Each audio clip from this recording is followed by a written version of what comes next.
नमस्कार दोस्तों, डेट है आज की 9 मार्च 2021। स्वागत है आपका डेली करंट अफेयर क्लासेस में। इस क्लास में हम 9 मार्च के मोस्ट इंपोर्टेंट करंट अफेयर को कवर करेंगे और इस क्लास की पीडीएफ आप टेलीग्राम चैनल से डाउनलोड कर लीजिएगा। टेलीग्राम चैनल का लिंक डिस्क्रिप्शन बॉक्स में आपको नीचे मिल जाएगा। तो चलो अब इस क्लास को हम स्टार्ट करते हैं।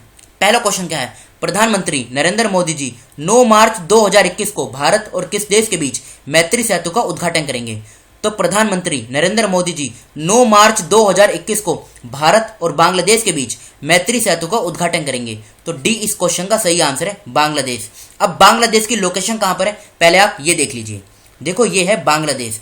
अब इस पूरे प्रोसेस को हम समझते हैं, ये पूरी न्यूज है क्या। देखो ये है त्रिपुरा और यहाँ पर है ये बांग्लादेश। त्रिपुरा के साउथ साइड में यहाँ से निकलती है एक रिवर। नाम क्या है इस रिवर का? फैनी रिवर। देखो ध्यान से सुना, ये फैनी रिवर भारत से निकलती है, मतलब भारत का जो त्रिपुरा राज्य है यहाँ से त्रिपुरा से होती हुई ये फिर बांग्लादेश होती हुई बंगाल की खाड़ी में जाकर मिल जाती है। समझ गए ना। अब त्रिपुरा में एक टाउन है यहाँ पर। नाम क्या है इस टाउन का? इस टाउन का नाम है सबरूम। समझ गए ना। और बांग्लादेश में एक टाउन है, इस टाउन का नाम क्या है? रामगढ़। ये जो सबरूम है इसको और रामगढ़ को आपस में जो कनेक्ट करता है ये है यही ब्रिज। नाम क्या है इस ब्रिज का? मैत्री ब्रिज, जिसके बारे में भी बात हो रही है। और जो मैत्री ब्रिज है ये सबरूम को, रामगढ़ को, इन दोनों को आपस में कनेक्ट करता है। इसकी लंबाई कितनी है ये पूछी जा सकती है एग्जाम में। तो ये है 1.9 किलोमीटर। इसमें टोटल लागत कितनी आई है? 133 करोड़। अब देखो क्वेश्चन किस प्रकार से पूछा जाएगा। ये जो मैत्री ब्रिज है ये किस रिवर के ऊपर है? तो ये है फैनी रिवर के ऊपर। फिर पूछा जाएगा इसकी लंबाई कितनी है? 1.9 किलोमीटर। ये सबरूम को जो त्रिपुरा में है और रामगढ़ को जो बांग्लादेश में है, इन दोनों को आपस में कनेक्ट करता है। क्या फैनी रिवर भारत और बांग्लादेश के बीच में बॉर्डर बनाती है? जी हाँ, ये इन दोनों देशों के बीच में बॉर्डर बनाती है। तो क्वेश्चन इस प्रकार से पूछा जाएगा। अब बात कर लेते हैं बांग्लादेश की। देखो भारत के 5 राज्यों की सीमा बांग्लादेश के साथ लगती है। अब ये 5 राज्य कौन कौन से हैं? यहाँ पर है पश्चिम बंगाल, ऊपर आसाम, मेघालय, ये इधर त्रिपुरा और मिजोरम। इन 5 राज्यों की सीमा बांग्लादेश के साथ लगती है। बांग्लादेश की बात करें, करेंसी क्या है इसकी? करेंसी है टका। कैपिटल क्या है? कैपिटल है ढाका। यहाँ के प्रधानमंत्री कौन है? तो प्रधानमंत्री है शेख हसीना। प्रेसिडेंट कौन है? तो प्रेसिडेंट है अब्दुल हमीद। देखो इस प्रकार के क्वेश्चन भी एग्जाम में पूछ ले जाते हैं कि प्रधानमंत्री कौन है, प्राइम मिनिस्टर कौन है, वहाँ की करेंसी क्या है, वहाँ की कैपिटल क्या है। जो देश भारत के साथ लगते हैं उनकी तो आपको ये सारी इंफॉर्मेशन पता होना जरूरी है। चलते हैं हम अगले क्वेश्चन की तरफ। सरकार कब तक जन औषधि स्टोरों की संख्या 10,000 तक बढ़ा देगी? तो देखो इस पूरी न्यूज को हम समझते हैं, ये पूरी न्यूज है क्या। नवंबर 2008 में डिपार्टमेंट ऑफ फार्मास्यूटिकल, ये डिपार्टमेंट आता है ministry of chemical and fertiliser के अंदर। इसके द्वारा एक स्कीम लॉन्च की गई। नाम क्या था? जन औषधि स्कीम।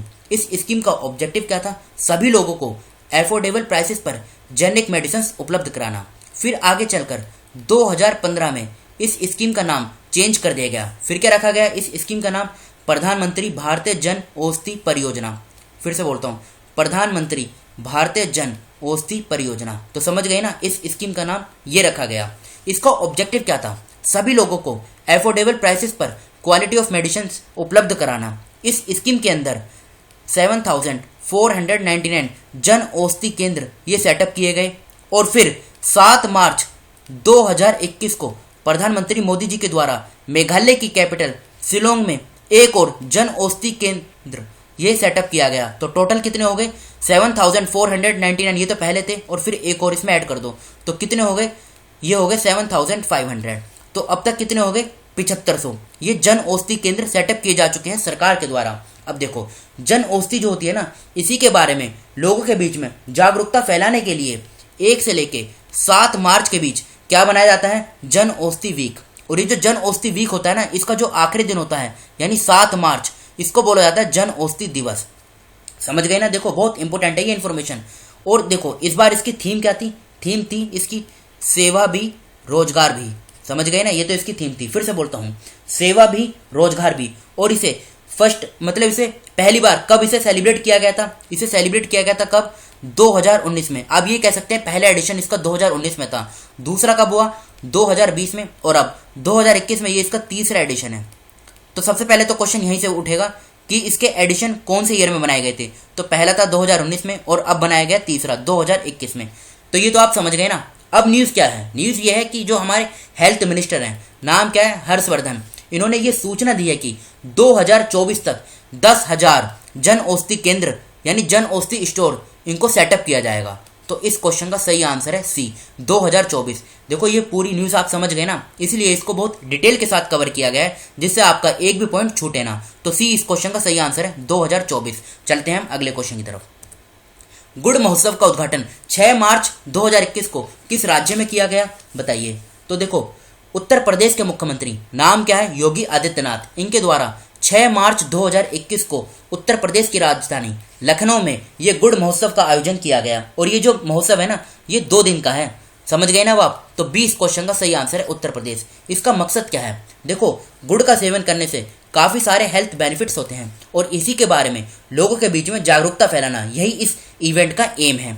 अब उत्तर प्रदेश का जो पिछला करंट अफेयर है इसे हम कवर कर लेते हैं। पहला पॉइंट क्या है, उत्तर प्रदेश का पहला ट्रांसजेंडर शौचालय ये वाराणसी के कमच्छा में बनाया गया है। सेकंड पॉइंट, उत्तर प्रदेश जल्द ही काला नामक चावल के नाम से प्रसिद्ध 20 टन बुद्धा चावल की खेप सिंगापुर में भेजने को तैयार है। देखो ये सभी पॉइंट इंपॉर्टेंट हैं, एग्जाम में सीधे सीधे पूछे जा सकते हैं। थर्ड पॉइंट, वाराणसी में फूलों सब्जियों और बागवानी का 2 दिवसीय उत्सव आयोजित किया गया। फोर्थ पॉइंट, सरस आजीविका मेला 2021 का उद्घाटन उत्तर प्रदेश में किया गया। फिफ्थ पॉइंट, उत्तर प्रदेश के मुख्यमंत्री ने 27 बिजली सब स्टेशनों का उद्घाटन किया। उत्तर प्रदेश का और करंट अफेयर हम कवर करते हैं।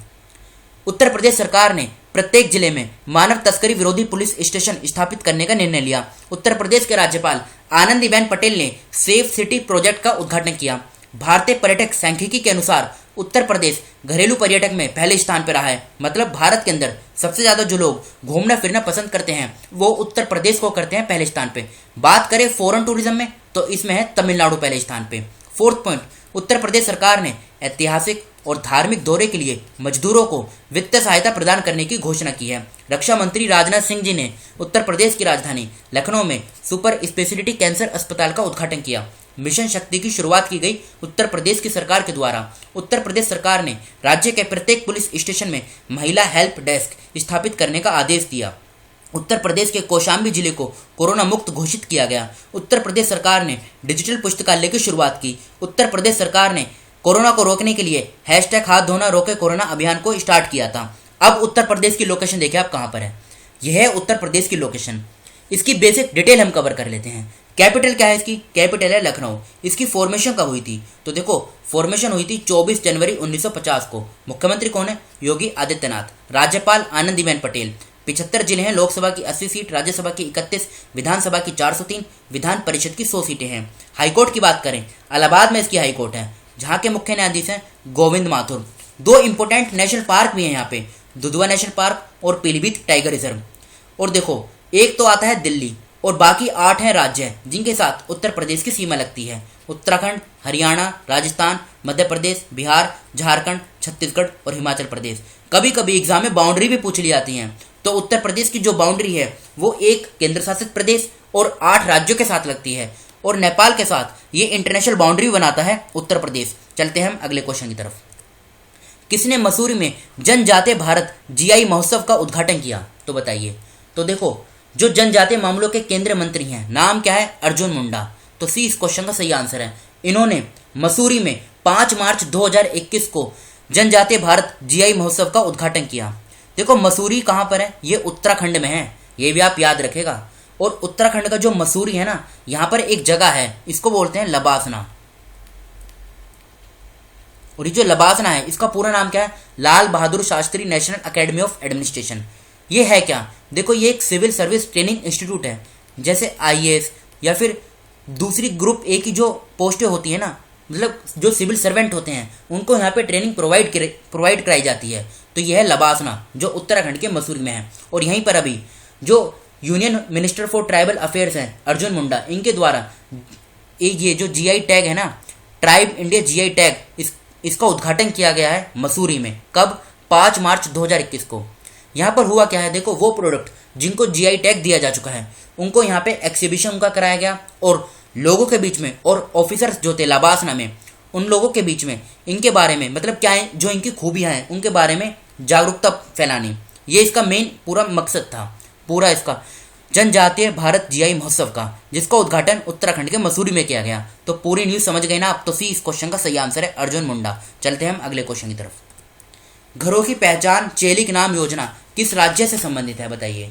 तो देखो अभी हाल ही में उत्तराखंड के मुख्यमंत्री नाम क्या है, त्रिवेंद्र सिंह रावत, इन्होंने 6 मार्च 2021 को उत्तराखंड की जो नैनीताल है ना, वहां से इस योजना को इसका उद्घाटन किया। तो डी इस क्वेश्चन का सही आंसर है। और आगे चलकर इस स्कीम को उत्तराखंड के पूरे उत्तराखंड में इसे एक्सटेंड किया जाएगा। देखो नाम क्या है, घरों की पहचान चेलिक नाम। इसका एक और नाम है बेटी का नाम घर की पहचान। मतलब जो पूरे घर की पहचान है ना, वो घर की जो बड़ी बेटी होगी उसके नाम से की जाएगी। ये इसका मेन ऑब्जेक्टिव है। और इसमें जो खर्चा आएगा ये 42 करोड़ रुपए का आएगा। अगर 2 शब्द में बोले इसका पूरा मकसद क्या है, तो यह है वुमेन एम्पावरमेंट। समझ गए ना, वुमेन एम्पावरमेंट इसका मेन फोकस है। तो डी इस क्वेश्चन का सही आंसर है उत्तराखंड। समझ गए आप। अब उत्तराखंड की यह है लोकेशन। अब इसकी बेसिक डिटेल हम कवर कर लेते हैं। इसकी देखो 2 कैपिटल है। एक तो है गैरसैंण जो है इसकी समर कैपिटल, जिसे अभी हाल ही में बनाया गया था। दूसरी है देहरादून, ये इसकी विंटर कैपिटल है। मुख्यमंत्री कौन है, त्रिवेंद्र सिंह रावत। राज्यपाल बेबी रानी मौर्य।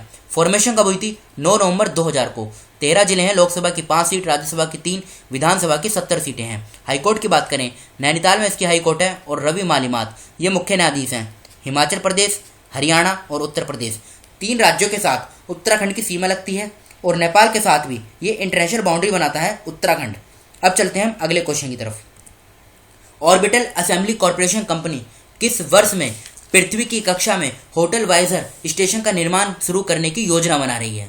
तो सबसे पहले तो आप ये जान लीजिए, ये जो ऑर्बिटल असेंबली कॉर्पोरेशन कंपनी है ना, ये कौन सी कंपनी है, इसका काम क्या होता है। तो देखो ये स्पेस कंस्ट्रक्शन कंपनी है, यानी अंतरिक्ष निर्माण कंपनी है। समझ गए आप। अब इसने एक अनाउंसमेंट की है, क्या कि 2025 में एक ये जो वॉयेजर स्टेशन है ना, इसको ये एक होटल है, मतलब इस होटल का नाम है वॉयेजर स्टेशन, जिसको कहाँ पर बनाया जाएगा, अर्थ के एटमॉस्फेयर से ऊपर, यानी लो अर्थ ऑर्बिट में। और इसका जो काम स्टार्ट किया जाएगा ये 2025 में किया जाएगा और काम इसका 2027 तक कंप्लीट हो जाएगा। मतलब 2027 में इसका संचालन स्टार्ट कर दिया जाएगा। इसका मकसद क्या होगा, मतलब ऑब्जेक्टिव है स्पेस टूरिज्म। और ये भी बताया जा रहा है अगर कोई एक पर्सन एज ए टूरिस्ट जाता है विजिट के लिए, तो इसमें जो खर्चा आएगा ना, वैसे तो ये अलग अलग देशों की जो अलग अलग एजेंसियां हैं उनके द्वारा अलग अलग बताया जा रहा है, लेकिन जो एक एवरेज है ये 36 करोड़ के आसपास बताया जा रहा है। 3 दिन का खर्चा है ये यहाँ पर स्टे करने का। अब ये किस प्रकार का है, ये होटल वॉयेजर स्टेशन, एक बार आप इसकी पिक्चर देख लीजिए। देखो इस प्रकार का है ये जो सर्कल देख रहे हैं ना आप, और ये जो इसमें ऐसे बने हुए हैं ना, ये कमरे होंगे, एक आप ये कह सकते हैं, जहाँ पे जो टूरिस्ट है वो स्टे करेगा, इस प्रकार के होंगे ये। और ये देखो ये घूमता रहेगा, ये भी इसमें बताया जा रहा है। बाकी जब ये बनेगा जब इसके बारे में देखेंगे क्या इसमें एडिशन किया गया है। चलते हैं हम अगले क्वेश्चन की तरफ। केंद्रीय कपड़ा मंत्री कौन है बताइए। देखो इनका नाम अभी न्यूज़ में है, क्यों, क्योंकि अभी हाल ही में कपड़ा मंत्रालय और कृषि मंत्रालय इन दोनों के बीच सेरीकल्चर को लेके, सेरीकल्चर क्या होता है, ये एक सिल्क फार्मिंग होती है, इसके लिए एक एग्रीमेंट साइन किया गया है इसको प्रमोट करने के लिए। तो यहाँ पर जो मिनिस्ट्री ऑफ टेक्सटाइल है यानी कपड़ा मंत्री, नाम क्या है, स्मृति ईरानी, ये यहाँ पे मौजूद रही। तो 20 क्वेश्चन का सही आंसर है स्मृति ईरानी। चलते हैं हम अगले क्वेश्चन की तरफ। मार्च 2021 में किस देश ने देश के राष्ट्रीय टीकाकरण कार्यक्रम में विदेशी नागरिकों को शामिल करने का निर्णय लिया है। तो ये लिया है किसने, बांग्लादेश की सरकार ने। तो डी इस क्वेश्चन का सही आंसर है। देखो ये ऊपर भी बांग्लादेश लिखा गया है, कोई भी आप जान लीजिए, बांग्लादेश इस क्वेश्चन का सही आंसर है। और ये जो टीकाकरण है ना, यह यानी पूरा वैक्सीनेशन विदेशी नागरिकों के लिए, ये कब से स्टार्ट होगा, तो ये होगा 17 मार्च 2021 से। समझ गए आप। और बांग्लादेश के बारे में इसी डिस्कशन में फर्स्ट क्वेश्चन में हम डिटेल के साथ कवर कर चुके हैं। चलते हैं अगले क्वेश्चन की तरफ। हिमाचल प्रदेश पुलिस विभाग ने मार्च 2021 में किस शहर में ऑल वुमेन परेड आयोजित की। तो ये की कहाँ पर, शिमला के अंदर। तो डी इस क्वेश्चन का सही आंसर है शिमला। इसकी थीम भी थी, थीम क्या थी, women in Himachal Pradesh police in 50 years. और ये जो पूरा परेड है ना, ये कंटिन्यू रहेगी कब तक, 14 मार्च 2021 तक। तो डी इस क्वेश्चन का सही आंसर है शिमला। अब बात हिमाचल प्रदेश की हुई है, तो लोकेशन देखिए हिमाचल प्रदेश की, ये है हिमाचल प्रदेश की लोकेशन। इसकी हम बेसिक डिटेल कवर कर लेते हैं कि देखो ये है हिमाचल प्रदेश की बेसिक डिटेल। इसकी 2 कैपिटल हैं, एक तो है इसकी शिमला कैपिटल और दूसरी है धर्मशाला कैपिटल। शिमला है इसकी देखो समर कैपिटल और धर्मशाला है इसकी विंटर कैपिटल। मुख्यमंत्री कौन है, जयराम ठाकुर। राज्यपाल बंडारू दत्तात्रेय। जिले कितने हैं, 12 जिले हैं, लोकसभा की 4 सीट, राज्यसभा की 3, विधानसभा की 68 सीटें हैं। हाईकोर्ट की बात करें, शिमला में इसकी हाईकोर्ट है, जहाँ के मुख्य न्यायाधीश हैं लिंगप्पा नारायण स्वामी। जम्मू कश्मीर और लद्दाख 2 तो हैं केंद्र शासित प्रदेश जिनके साथ इसकी सीमा लगती है, और 4 हैं राज्य, उत्तराखंड, पंजाब, हरियाणा और उत्तर प्रदेश। इन 4 राज्यों के साथ हिमाचल प्रदेश की सीमा लगती है। समझ गए? अब बढ़ते हैं अगले क्वेश्चन की तरफ। मार्च 2021 में भारत का सबसे बड़ा किडनी डायलिसिस अस्पताल कहां पर स्थापित किया गया है, बताइए। तो देखो ये किया गया है दिल्ली में। दिल्ली में कहां पर? दिल्ली में बाल साहेब गुरुद्वारा है, यहीं पर ये इस्टेब्लिश किया गया है। तो 20 क्वेश्चन का सही आंसर है। देखो ये जो डायलिसिस है ना, इसका मतलब क्या होता है? सबसे पहले तो आप ये जान लीजिए किडनी का काम क्या होता है। तो देखो ब्लड को प्यूरिफिकेशन करना, ये किडनी का मेन काम होता है। और जब किडनी ये काम करना बंद कर दे, मतलब इस पूरे प्रोसेस को करना बंद कर दे, जो वेस्ट मटेरियल होता है ना बॉडी के अंदर, तो उसको दूसरे इक्विपमेंट के द्वारा जब बाहर निकाला जाता है तो उस पूरे प्रोसेस को बोलते हैं डायलिसिस। समझ गए? तो बी इस क्वेश्चन का सही आंसर है दिल्ली। तो देखो ये तो थे हमारे आज के करंट अफेयर। अब कल के क्वेश्चन जो आपसे पूछे गए थे। 4 मार्च 2021 को किस देश के राष्ट्रीय सुरक्षा सलाहकार ने नई दिल्ली का दौरा किया? तो इस क्वेश्चन का सही आंसर था नाइजीरिया। सेकंड क्वेश्चन, वर्ष 2020-21 में महाराष्ट्र की जो अर्थव्यवस्था है ये माइनस कितने प्रतिशत तक बढ़ने की उम्मीद है? तो माइनस का 8%। रोड्रिगो डोटेट किस देश के राष्ट्रपति हैं? तो ये फिलीपींस के राष्ट्रपति हैं। राष्ट्रपति रामनाथ कोविंद 6 मार्च 2021 को किस राज्य की 2 दिवसीय यात्रा पर थे? तो ये है मध्य प्रदेश। इस क्वेश्चन का सही आंसर। किस राज्य सरकार ने प्रवासी श्रमिकों के लिए ऑनलाइन पंजीकरण पोर्टल शुरू किया? तो ये क्या मेघालय की सरकार ने। तो देखो ये तो थे हमारे कल के क्वेश्चन। अब आज का क्वेश्चन जिनका आंसर आपको बताना है। किस राज्य सरकार ने राज्य में स्वयं सहायता समूहों के लिए मिशन शक्ति विभाग नामक एक नया विभाग स्थापित किया है? तो इस क्वेश्चन का आंसर आपको बताना है। Second question, white water rafting festival का आयोजन किस नदी में किया गया है? Third question, Simlipal biosphere reserve Odisha के किस जिले में स्थित है? कोटक महिंद्रा बैंक का मुख्यालय कहां पर है? किस राज्य के मुख्यमंत्री ने भारत के पहले विश्व कौशल केंद्र WSC का उद्घाटन किया है? देखो इनका आंसर तो आपको बताना ही है, बाकी इनके बारे में जैसे Kotak Mahindra bank, Simlipal biosphere reserve, इसी प्रकार से जो आपको और इन्फॉर्मेशन पता हो उसको आप कमेंट बॉक्स में खुद से लिखिएगा। देखो अगर आप खुद से लिखेंगे ना तो आपको वो याद रहेगी, आपके दिमाग में लंबे टाइम तक वो स्टोर रहेगी। तो फिलहाल इस डिस्कशन को हम यहीं पर रोकते हैं। Thank you.